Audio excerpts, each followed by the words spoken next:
Gujarat university દ્વારા કેટલાક કર્મચારીઓ અને અધિકારીઓને પ્રોત્સાહન સ્વરૂપે 10,000થી લઈને 5 લાખ સુધીની અલગ અલગ રકમ આપવામાં આવી છે। ત્યારે યુનિવર્સિટી દ્વારા કુલ 45 લાખ રૂપિયાની રકમ આપવામાં આવ્યા બાદથી વિવાદ શરૂ થયો છે। ત્યારે આજે એનએસયુઆઈના કાર્યકરોએ કુલપતિના નિવાસસ્થાનની બહાર આવેલા ગેટ ઉપર ચડી કુલપતિના બંગલામાં જવાનો પ્રયત્ન કર્યો હતો।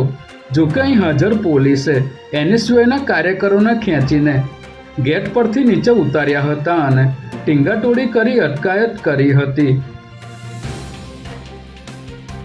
અમદાવાદ મ્યુનિસિપલ કોર્પોરેશન અને પોલીસ દ્વારા ચંડોળા તળાવમાં થયેલા દબાણો દૂર કરાયા બાદ આજે નાના ચંડોળા પાસે મિલ્લતનગર રોડ પર સતત ત્રીજા દિવસે ગેરકાયદેસર દબાણ દૂર કરવામાં આવી રહ્યા છે, જેમાં ઘણી પથ્થરવાળાએ 10 નાની ઓરડીઓ બનાવી લેબર કોલોની બનાવી હતી।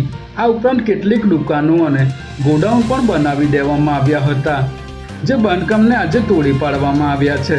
સાથે જ અહીં તોડવામાં આવેલ તમામ કાટમાળ હટાવવાની કાર્યવાહી પણ આગામી 2-3 દિવસોમાં કરવામાં આવશે।